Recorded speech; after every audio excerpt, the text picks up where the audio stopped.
कहानी है मुंबई शहर की। 40 साल पहले मुंबई की तरक्की बस शुरू ही हुई थी।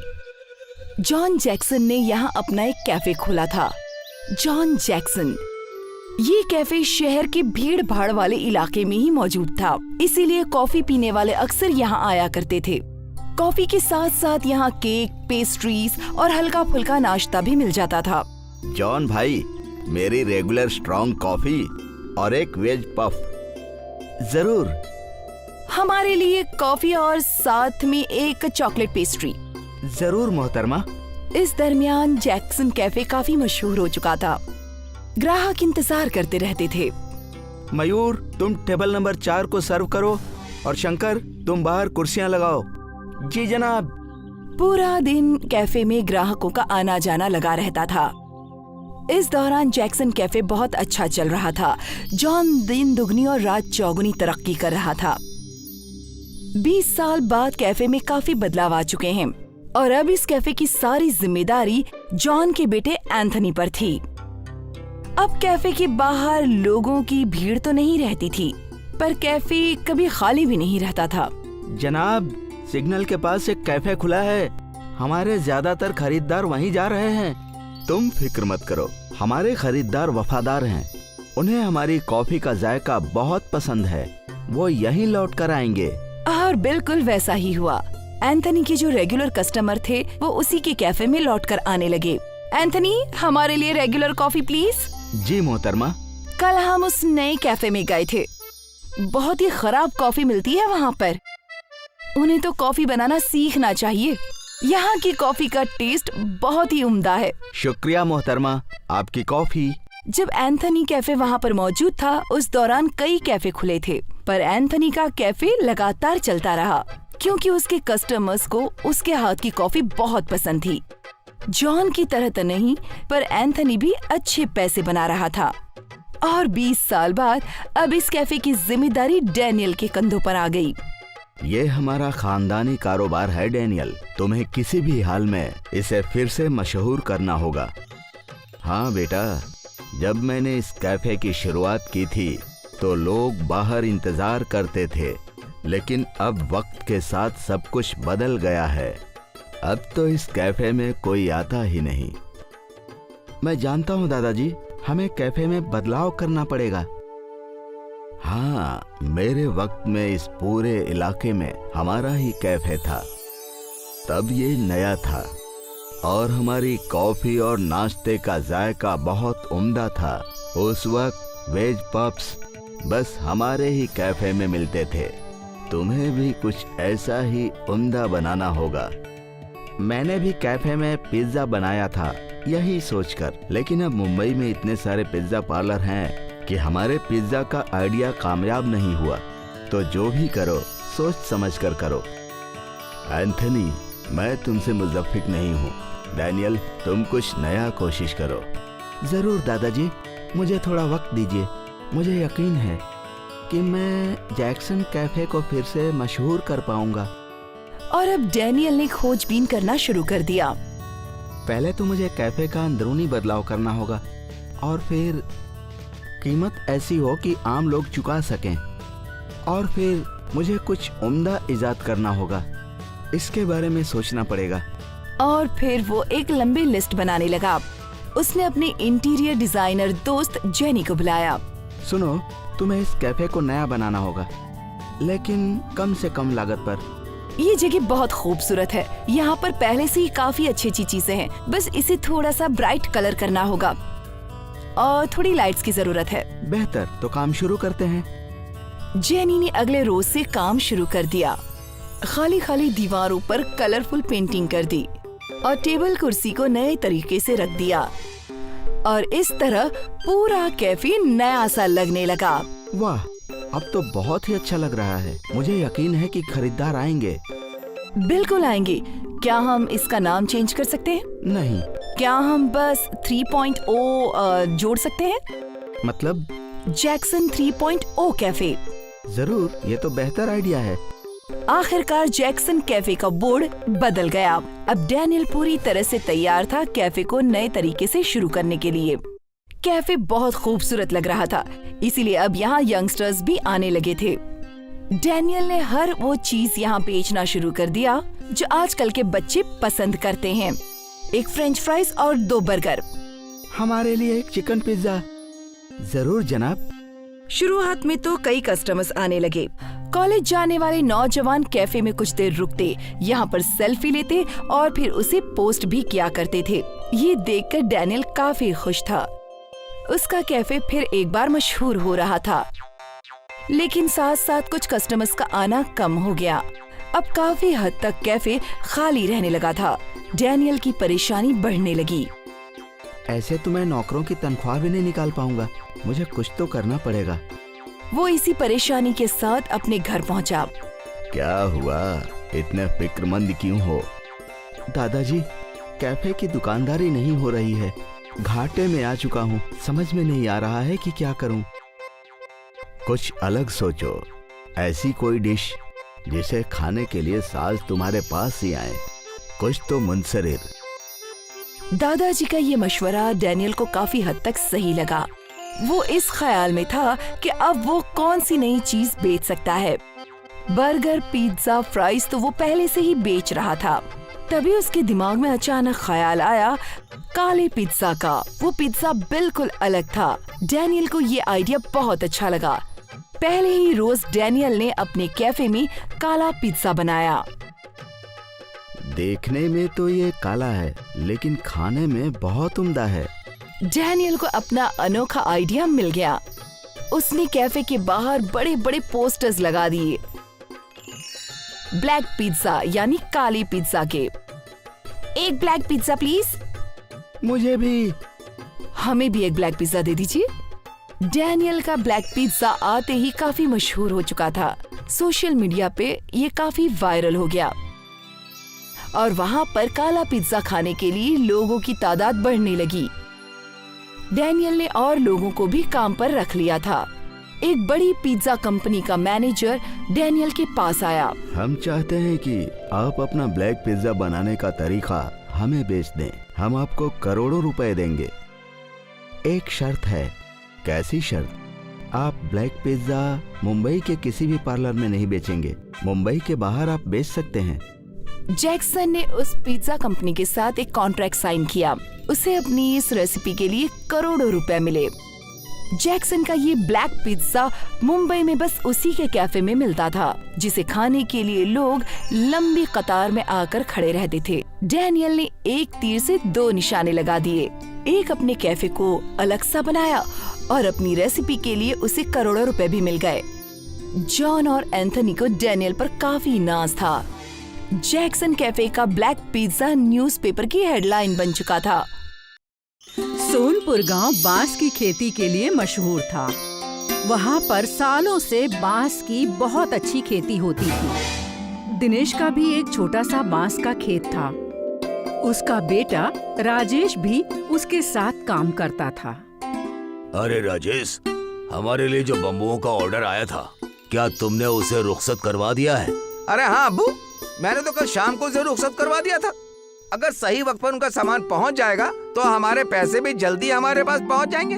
शाम हो जाती है और दिनेश के घर के बाहर बांस से लदा हुआ एक ट्रक खड़ा होता है। क्या हुआ? ये ट्रक वापस कैसे आ गया? इसे तो वहाँ उतार कर पैसे लेकर के आना चाहिए था। दिनेश अंदर से राजेश को बुलाता है। राजेश अंदर से आता है। वो बहुत दुखी लग रहा होता है। राजेश, इधर देखो, ये ट्रक तो वापस लौट आया। अरे हाँ अब्बू, मुझे पता था। मुझे शहर से बम्बू फरोख्त करने वालों का फोन आया था।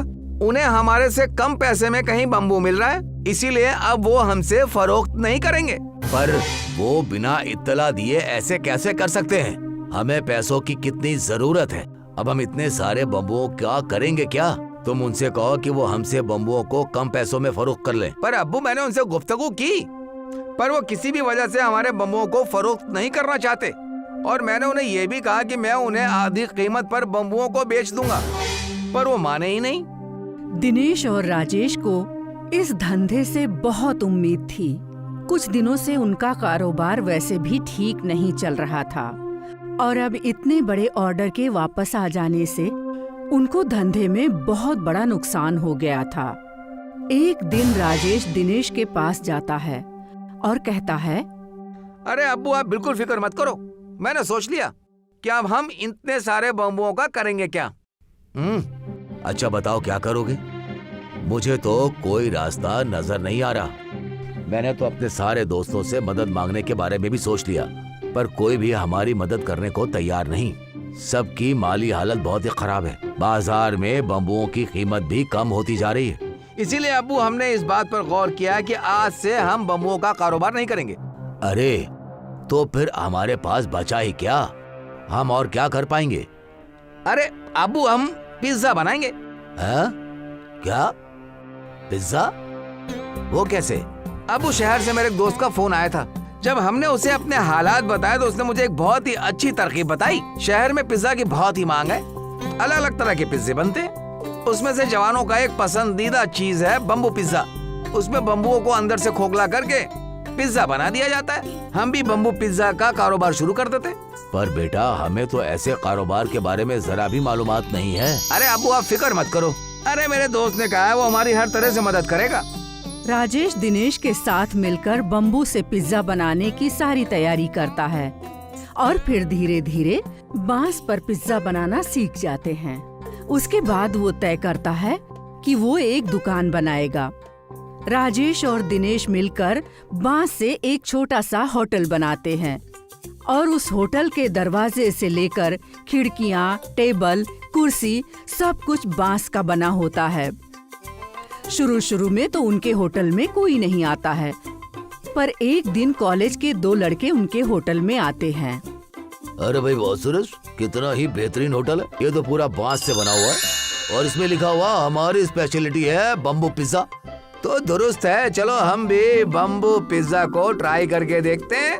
हाँ दुरुस्त कहा, मैं उसे ऑर्डर देता हूँ। वो दोनों बांस पर बने पिज्जा यानी बम्बू पिज्जा का ऑर्डर करते हैं। अरे विवेक, तूने गौर किया कि यहाँ पर सारे कुर्सी टेबल भी बम्बू के ही बने हुए हैं और देख बम्बुओं से सजावट भी कितनी अच्छी की है यार। आज प्लास्टिक के जमाने में ये इको फ्रेंडली होटल तो बहुत ही बेहतरीन है। हम सब लोगों को ऐसी ही चीजों का इस्तेमाल करना चाहिए।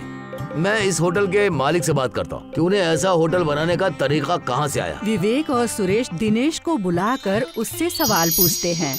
अरे यकीनन आपका होटल बहुत ही खूबसूरत है, आपने ये सब कैसे किया? दिनेश उन दोनों को अपनी पूरी दास्तां बताता है। विवेक और सुरेश उससे बहुत मुतासिर होते हैं। क्या आपका कारोबार ठीक चल रहा है? क्या आप मुनाफा पा रहे हैं?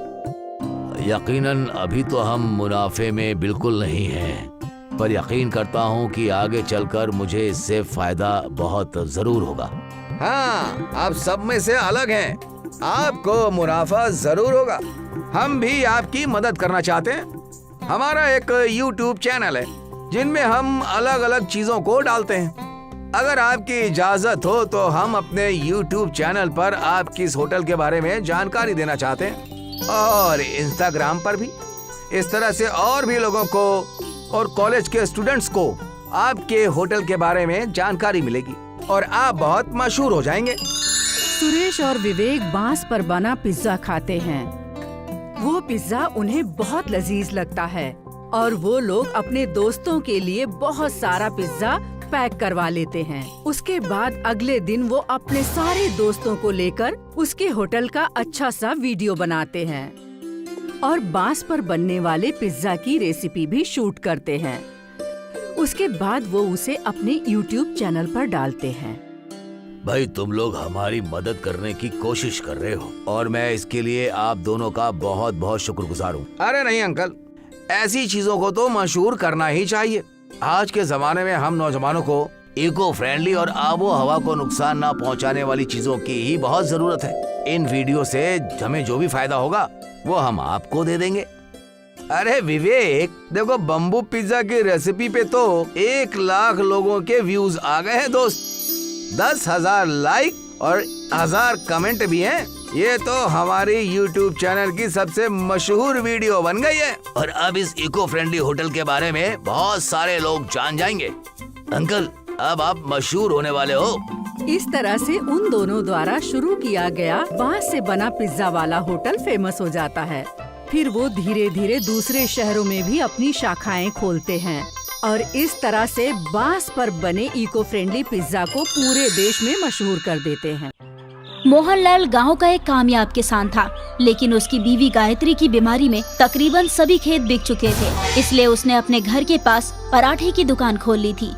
जल्दी उसके व्यवहार और लजीज पराठों ने तकरीबन कस्बे के सभी लोगों को अपना कायल बना दिया था। सुमित्रा और राजू के स्कूल के पास एक पिज्जा की दुकान खुली थी, जिसका प्रचार रेडियो, अखबार और ऑटो पर चिपकाकर पुरजोर तरीके से की गई थी। भाई कल हमने पिज्जा खाया। क्या पिज्जा था। मैं और मेरे अब्बू कार पार्किंग करके फौरन पिज्जा ऑर्डर करने गए। हमने घंटों इंतजार किया, तब हमें पिज्जा मिला। अच्छा, क्या इतना अच्छा स्वाद है पिज्जा का? और नहीं तो क्या, तुम लोगों को गार्ड दाखिल भी नहीं होने देगा। दाखिल क्यों नहीं होने देगा? अरे वो तुम्हारे अब्बू की फुटपाथ की दुकान थोड़ी ना है जो कोई भी मुंह उठाकर वहाँ चला जाएगा। उस दुकान का एक रुतबा है। बड़े बड़े लोग वहाँ अपनी गाड़ी लगाकर खड़े रहते हैं, तब जाकर उन्हें पिज्जा खाने को मिलता है। समझ गए? रॉकी की बातें सुनकर सभी हंसने लगते हैं। सुमित्रा को पराठे वाला का मजाक पसंद नहीं आता। राजू जब स्कूल से घर जा रहा होता है तो पिज्जा की दुकान पर लोगों की भीड़ देखकर रुक जाता है। सुमित्रा उसे समझा बुझाकर घर ले आती है। अब्बू जान, हमें भी पिज्जा खाना है। ठीक है बेटा, खिला दूंगा किसी रोज। अभी गर्मा गर्म आलू के पराठे बनाए हैं, वो खा लो। मुझे नहीं खाना, मुझे तो पिज्जा ही खाना है। देखो राजू, पिज्जा बहुत महंगे आते हैं और हमारे पास उतने पैसे नहीं हैं कि तुम्हें पिज्जा खिलवा सकूं। लेकिन मैं वादा करता हूं कि एक रोज तुम्हें पिज्जा जरूर खिलाऊंगा। नहीं अब्बू जान, मुझे तो कल ही पिज्जा चाहिए। अगर पिज्जा नहीं मिला तो मैं और कुछ भी नहीं खाऊंगा। राजू, जिद मत करो। अब्बू कह रहे हैं ना कि एक दिन हमें पिज्जा खिलाने जरूर ले जाएंगे। नहीं बाजी, मुझे तो कल ही पिज्जा खाना है। रॉकी भाईजान ने स्कूल में बताया कि पिज्जा कितना जायकेदार होता है। अरे राजू, वो डॉक्टर का बेटा है, उसके पास बहुत सारे पैसे हैं। चल अब खाना खा। पराठे खाकर बच्चे सो गए, लेकिन मोहनलाल की आंखों से नींद बिल्कुल गायब थी। वो अपनी गरीबी को कोस रहा था कि कितना बेबस है वो, जो अपने बच्चों की मामूली खाने की ख्वाहिश भी पूरी नहीं कर सका। उसकी आंखों में आंसू आ गए। सोचते सोचते न जाने कब उसे नींद आ गई। कल सुबह बच्चे स्कूल गए। आज भी पूरे स्कूल में पिज्जा के ही चर्चे हो रहे थे। दोस्तों, कल मेरा यौम पैदाइश है और कल शाम को मेरी तरफ से जश्न है जिसमें हम पिज्जा पार्टी करेंगे। कल इतवार है और स्कूल की भी छुट्टी होगी। सभी कल शाम को अच्छे अच्छे कपड़े पहनकर आना, ओके? भैया, हम भी आएंगे ना? हमें नहीं बोला आपने? नहीं, तुम लोग वहाँ शामिल नहीं हो सकते। वहाँ सभी बड़े बड़े लोग आते हैं, हैसियतदार लोग आते हैं। तुम बस पराठे खाओ। चल राजू, इनके पिज्जा से लाख गुना जायकेदार हमारे पराठे हैं। अरे जाओ जाओ, बंदर को क्या पता कि अदरक का स्वाद क्या होता है। स्कूल के बाहर जो पिज्जा का पोस्टर लगा है ना, बस उसे ही देखते रहो और पराठे खाओ। समझना कि पिज्जा खा रहे हो। रॉकी, ऐसा नहीं कहते। चलो सुमित्रा, इसे तो ऐसे ही बोलने की आदत है। राजू की फोटो देखकर पराठा खाने वाली बात पर सब हंसने लगते हैं। सुमित्रा और राजू को बहुत बुरा लगा। दोनों घर आ गए। अरे राजू, यूं मुंह लटकाए क्यों खड़े हो? वो अब्बू, बात ये है कि कल रॉकी का याम पैदाइश है और सभी को बुलाया है, पर हमें छोड़कर, क्योंकि वहाँ बड़े बड़े लोग होंगे। बस इतनी सी बात। कल मैं तुम्हें आलू के लज्जतदार पराठे बनाकर खिलाऊंगा और हम सब कल जश्न करेंगे। मुझे नहीं खाना पराठा, मुझे तो बस पिज्जा खाना है। मुझे पिज्जा चाहिए। बेटा, मैंने तुम्हें बताया ना कि अभी मेरे पास तुम लोगों के फीस भरने के लिए भी पैसे नहीं हैं, तो पिज्जा कहाँ से खिलाऊंगा? इतना कहकर मोहनलाल आंखों में आंसू लिए घर के बाहर निकल गया। राजू, तुम्हें ऐसा नहीं बोलना चाहिए था। पिज्जा की जिद छोड़ दो मेरे भाई। जब हमारे पास पैसे होंगे तो हम जरूर पिज्जा खाने चलेंगे। आज तक कभी हमारे पास पैसे हुए हैं क्या? सब नए नए कपड़े पहनते हैं और हम 2 साल से एक ही कपड़े पहनते हैं। क्या हम कभी पिज्जा नहीं खा पाएंगे बाजी? ऐसी बात नहीं है मेरे भाई, हम लोग पिज्जा एक दिन जरूर खाएंगे। उस रात राजू ने खाना नहीं खाया। घर में किसी ने खाना नहीं खाया। सुबह मोहनलाल उठा और बाजार चला गया। वापस आया तो देखा कि राजू अभी तक सो रहा था। सुमित्रा से पता चला कि राजू अभी भी रूठा हुआ है, खाना भी नहीं खाया है। उठो बेटा, मैं आज तुम्हें पिज्जा पराठा खिलाऊंगा। चलो उठो। पिताजी, मैंने कह दिया ना कि जब तक मुझे पिज्जा नहीं मिलेगा मैं कुछ नहीं खाऊंगा। मोहनलाल पराठे पर चीज, फ्रूट्स और सैलेड डालकर पिज्जा बनाते हैं, लेकिन लाख समझाने के बावजूद राजू पिज्जा नहीं खाता। सुमित्रा भी पूरी कोशिश करती है राजू को मनाने की, पर नाकाम हो जाती है। आज फिर सभी भूखे पेट ही सो जाते हैं। आधी रात को राजू को जोर से भूख लगती है। वो बावर्ची खाने में जाकर रखा हुआ पराठा पिज्जा खाता है। उसे बहुत अच्छा लगता है। वो पराठा पिज्जा चट कर जाता है। मोहनलाल चुपचाप उसे खाते हुए देख लेता है। सुबह उठकर मोहनलाल बाजार चला जाता है। वापस आकर सुमित्रा को बुलाता है। सुमित्रा, ओ सुमित्रा, जी अब्बू, आई। ये लो पैसे और कल स्कूल से आते वक्त पिज्जा लेती आना। अब्बू, पैसे कहाँ से आए? वो कहीं से आ गए। और हाँ, मैंने टिफिन में पिज्जा पराठा रखा है, खा लेना याद से। सुमित्रा घर से स्कूल के लिए निकल रही होती है तो अब्बू की साइकिल बाहर नहीं खड़ी थी। समझने में देर न लगी कि अब्बू ने साइकिल बेचकर पैसे लाए थे। सुमित्रा और राजू स्कूल पहुँचे। स्कूल में रॉकी की कल की पिज्जा पार्टी की ही धूम थी। सभी की जुबान पर पिज्जा पार्टी की ही चर्चा थी। लंच में सुमित्रा और राजू पराठा पिज्जा खा रहे थे तो तभी वहाँ रीता आ गई। अरे, तुम लोग ये कौन सी डिश खा रहे हो? ये हमारे अब्बू ने बनाया है, पिज्जा पराठा। हाँ, ये स्पेशल डिश अब्बू ने बनाई है। लो, तुम भी खाओ, बहुत ही जायकेदार है। अरे वाह, ये तो हकीकत में बहुत जायकेदार है। ये तो बहुत ही अच्छा पराठा पिज्जा है। देखो, आओ देखो, पराठा पिज्जा कल के पार्टी वाले पिज्जा से कई गुना ज्यादा जायकेदार। सुमित्रा, मुझे भी एक टुकड़ा दो ना। हाँ हाँ, ये लो रॉकी, तुम भी खाओ। वाह, वाकई ये कितना लज्जतदार है पराठा पिज्जा। ऐसा तो मैंने अपनी जिंदगी में कभी नहीं खाया था। जल्द ही पूरे कस्बे में पराठा पिज्जा की चर्चा फैल गई। सुमित्रा ने अब्बू को पराठा पिज्जा बनाने की सलाह दी।